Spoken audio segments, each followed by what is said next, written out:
ľudia, ja proste milujem Ježka Shadowa. Toho drsného čierneho Ježka, ktorý drží v ruke zbraň. Po prípade ten krásny zelený Chaos Emerald. A toto bolo zároveň aj predstavenie našej postavy, o ktorej sa dnes budeme baviť. Takže v dnešnom videu si povieme o Ježkovi Shadowovi, o jeho backstory a taktiež o novej hre Sonic X Shadow Generations. Vopred upozorňujem, toto video je čisto len môj názor a nemusíte s ním vôbec súhlasiť. Tak poďme rovno na to. Backstory, a.k.a. príbeh nášho charaktera.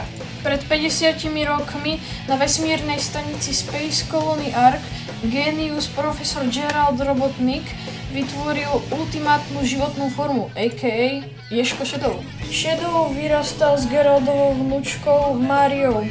Boli nerozdeliteľní. Ale jedného dňa prišli vojenské jednotky a všetko zbalili. Pripravili Máriu o život a zobrali Shadowa. O 50 rokov neskôr sa Shadow prebudil, plný hnevu a smútku. Bol neustále naháňaný Máriinými poslednými slovami. Shadow bol naplnený pomstou a schopný zničiť celý svet, no vlastne to chcel robiť. Ale na poslednú chvíľu si Shadow uvedomil Máriino posledné prianie. Ochraňovať jej milovanú planétu a všetkých, ktorí na nej žijú. Ale v Shadowovej minulosti bolo ešte viac tajomstiev. Shadow bol totiž vytvorený z DNA zlého mimozemšťana menom Black Doom. Shadow nikdy nechápal, prečo si Black Doom vybral práve jeho ako vodcu pri jeho invázii na Zem. Po mnohých súbojoch Shadow ale porazil Black Dooma a jeho temné sily konečne odišli zo Shadowovej minulosti. Ježko Shadow, drsný a temný bojovník, ktorý chráni svet podľa svojho vlastného kódu. A toto bol Shadowov príbeh a poďme rovno na druhú kapitolu tohto videa. Nová hra Sonic X Shadow Generations. Budem hodnotiť obsah, príbeh, ale aj obálku hry. Dobre, no tak začneme tým najľahším, čo je asi obálka. OK, tu už máme nachystanú obálku a mne sa veľmi páči, je to taký jednoduchý, ale krásny dizajn. Na obálke môžeme vidieť Shadowa, Modern Sonika, Classic Sonika a na ním je nápis Sonic X Shadow Generations. Stoja na nejakých neidentifikovateľných platformách alebo nielen čibe a neviem čo to je. A to bolo asi tak všetko k obálke hry. Poďme sa pozrieť na obsah hry. Hra trvá niečo okolo 5 hodín, má 15 levelov, z toho niektoré sú nové a veľa je proste starých a ikonických. Potom má tiež celkom veľa ťažkých, ale aj ľahkých boss fightov. Jedným z nich sú napríklad Mephiles, Metal Overload, čiže Neo Metal Sonic a ešte veľa ďalších. A ak by vás nudilo, že môžete v tejto hre hrať iba za jednu postavu, mám pre vás dobrú správu. Dá sa kúpiť DLCčko, kde získate Teriosa, čiže Terios je taký predchodca Shadowa, je to jeho pôvodný dizajn a môžete si kúpiť tzv. Movie Pack, čiže balík s filmovým Shadowom a nové levely. A ešte jedna vec, hra vyšla 22.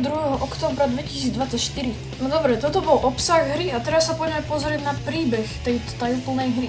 Príbeh je celkom ľahký, je to vlastne o tom, že vlastne Sega, čo urobil celkom dobre, si nepovedala, že pri Ježkovi Shadowovi, asi najhoršej hre na svete, si nepovedala, že toto odstránime z internetu aj z celého sveta, ale rozhodli sa vlastne nie, že odstrániť ten príbeh ani ho upraviť, ale ho iba rozviť. A to vlastne vznikla táto hra, ktorá je podľa mňa 10/10, je úplne super. A ešte sa na chvíľu vrátim k tomu obsahu, ideme si pozrieť taký, alebo takto, nie pozrieť, ideme si povedať nejaký taký bonus. Shadow Upgrade. Shadow získa v tejto hre nové Doom Powers. Neviem presne ako sa všetky volajú, ale viem, že niektoré sú také krídla, ako ste mohli vidieť túto na obrázku, s ktorými môžete logicky lietať, čo iné sa s krídlami robí. A potom ešte tam je niečo na surf, alebo niečo také a ďalej neviem. Je tu lepšia grafika a aj otvorenejšie svety a je tu aj veľa zberateľských vecičiek. A taktiež je tu veľa bonusov, ako sú napríklad tie DLCčka, ktoré sme zmienili v tomto videu. OK, späť k príbehu. Hra je vlastne o tom, že sa vlastne ten Black Doom vráti a zasa chce ovládnuť svet. A našou úlohou ako Shadow je zastaviť ho pred tým, aby zničil svet. Taktiež je tu vlastne to, že keď si vlastne stiahnete Sonic X Shadow Generations, tak máte vlastne na obrazovke dve polovice. Na pravej je Sonic X Shadow Generations a na ľavej Sonic Generations a v strede vám vždycky ukazuje tú otravnú reklamu na to DLCčko s tým Tyriosom, že hej, poď sem, míňaj peniaze. Taktiež sa dá kúpiť DLCčko na to Sonic Generations a tam máte za moderný Sonika sa dá stiahnuť DLCčko vlastne za Sonika Sonic Adventure 1 a za Classic Sonika sa dá stiahnuť Sonic zo Sonic Jam alebo je to Sonic Runners. A toto by bolo všetko pre toto video. Dúfam, že sa vám toto video páčilo. Ak sa vám páčilo, tak nezabudnite zanechať like. Určite 100% hoďte odber, ak ste tu noví a dúfam, že vám toto video pomohlo. A zatiaľ čau!